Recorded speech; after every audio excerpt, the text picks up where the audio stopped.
Hi குட்டீஸ், இன்னைக்கு நான் உங்களுக்காக ஒரு நல்ல கதை கொண்டு வந்திருக்கேன். இந்த கதையோட பேரு மலை தந்த பரிசு. இந்த கதை கண்டிப்பா உங்களுக்கு பிடிக்கும்னு நினைக்கிறேன். தெரிஞ்சவங்க எல்லாம் லைக் பண்ணிட்டு சப்ஸ்கிரைப் பண்ணிட்டு பாருங்க. ஒரு அழகான கிராமம். அந்த கிராமத்துல அழகான வீடு. மீரா சின்னோன்னு 2 அண்ணன் தங்கச்சி. 2 பேருக்குமே 1 வயசு தான் டிஃபரன்ஸ். 2 பேரும் ரொம்ப சந்தோஷமா இருந்தாங்க. ரொம்ப சேட்டை செய்வாங்க, அடிச்சுப்பாங்க. உங்களை மாதிரியே கியூட்டா குட்டியா அழகா இருப்பாங்க. 2 பேரும் ஸ்கூல் போகல. அன்னைக்கு லீவ் விட்டு இருந்தாங்க.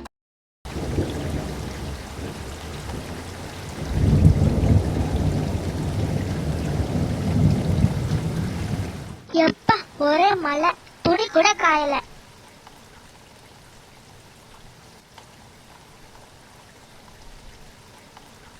அட, நம்ம மாவட்டத்துக்கும் லீவ் சொல்லிட்டாங்க. இன்னைக்கு நம்மளுக்கு பசங்களுக்கு ஒரே கொண்டாட்டம் தான். உனக்கு தான் ஒரே பாட போக போகுது.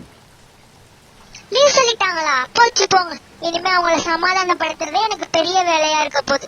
அவங்க சண்டைக்கு பஞ்சாயத்து வைக்கிறது தான் எனக்கு இன்னைக்கு பெரிய வேலை.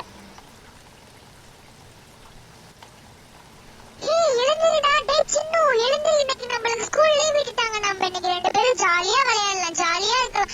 எழுந்திரிடா மீரா, சாப்பாடு எடுத்து வச்சு எவ்வளவு நேரம் ஆகுது, வந்து சாப்பிடு. அத்தை, எனக்கு கடைக்கு போய் கொஞ்சம் காய்கறி வாங்கிட்டு வரீங்களா? வீட்டுல எதுவுமே இல்லத்த, மழை வேற ரொம்ப பெய்யுது. சரிம்மா, போய் காசு எடுத்துட்டு வாமா, வாங்கிட்டு வரேன். பாட்டி, நானும் உங்க கூட கடைக்கு வரேன். பாட்டி பாட்டி, நானும் வரேன். பாட்டி, இந்த நேரத்துல கூட கடை இருக்குமா பாட்டி? இவ்ளோ மழை பெய்யுது, இப்படி இருக்கு, வெள்ளம் வர மாதிரி இருக்கு.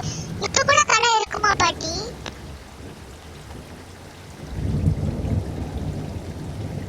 அதெல்லாம் இருக்குமா, நீ பாத்து வா. கொடைய புடிச்சிட்டு எங்கேயும் வலிக்கு விழுந்துடாத.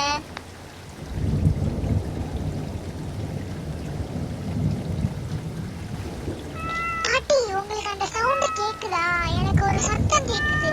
ஏதோ குட்டியா, ஒரு பூனை குட்டியா ஏதோ கத்துற மாதிரியே சவுண்ட் கேக்குது பாட்டி. உங்களுக்கு அந்த சவுண்ட் கேக்குதா? அதோ அங்க பாருங்க பாட்டி, அந்த பூனைக்குட்டி. அதுதான் இவ்வளவு நேரம் கத்திட்டு இருந்திருக்கு. பார்க்கவே பாவமா இருக்கு பாட்டி. வாங்க பாட்டி, நம்ம வீட்டுக்கு கூட்டிட்டு போவோம். மழையில ரொம்ப நடுங்கிட்டு இருக்கு, ரொம்ப அது நனைஞ்சிருக்கு, பாவம். சரி வா. அப்புறம் அந்த பூனைக்குட்டியை தூக்கிட்டு பாட்டியும் பேக்கி பொறுமையா அவங்க வீட்டுக்கு போனாங்க. அதை சின்ன பார்த்தோன்னு ரொம்ப ஹாப்பி ஆயிட்டான். அப்பாடி, ஒரு வழியா கூட்டிட்டு வந்தாச்சு. இத கூட்டிட்டு வரதுக்குள்ள தூக்கவே முடியல. சீனு இன்னைக்கு ரொம்ப சந்தோஷப்பட போறான். ஏய் சீனு, வெள்ளவா, உனக்காக ஒரு பாட்டி ஒரு பரிசு கொண்டு வந்திருக்காங்க. வந்து என்னன்னு பாரு, வா. அட, இந்த பூனைக்குட்டி ரொம்ப அழகா இருக்கே. இனிமே இது நம்ம வீட்டுலதான் இருக்க போதா? இனிமே நான் தான் இதை பாத்துக்க போறேன். ஹே ஜாலி ஜாலி, எனக்கு இது ரொம்ப பிடிச்சிருக்கு.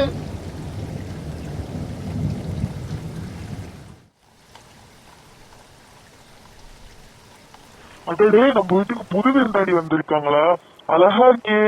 மலையில இருந்து வந்த பரிசு, மலை நம்மளுக்காக தந்த பரிசு. இதுக்கு என்ன பேர் வச்சிருக்கீங்க நீங்க? நான் பூனைக்குட்டிக்கு சாப்பாடு வச்சிருக்கேன், உங்களுக்கும் வச்சிருக்கேன். அது எப்படி அழகா சாப்பிடுது? மலையில ரொம்ப நடுங்கி வந்திருக்கு, பாவம். அதை பார்த்தாலே பாவமா இருக்கு, பசியால வாடின மாதிரி இருக்கு. சரி சரி, அதை சாப்பிடுறதில்ல, அது பக்கத்துல உட்காந்து நீங்களும் அழகா சாப்பிடுங்க. இதுக்கு ஒரு பேரு வைக்கணும்ல. இனிமே இதோட பேரு ஒயிட்டி. நான் இதுக்கு ஒயிட்டின்னு பேரு வச்சிருக்கேன். இனிமே இதை நான் ஒயிட்டின்னு தான் கூப்பிடுவேன். மலையில இருந்து வந்ததுனால இதோட பேரு ஒயிட்டி. இது ஒயிட் கலர்ல அழகா இருக்கனால இதோட பேரு ஒயிட்டி. ஆமாண்டா சின்னு, அந்த பேர் ரொம்ப அழகா இருக்குடா.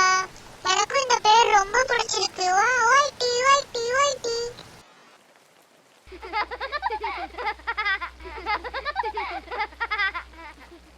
அவங்க அம்மாவுக்கு இப்பதான் ஒரு பெரும் மூச்சு வந்துச்சு.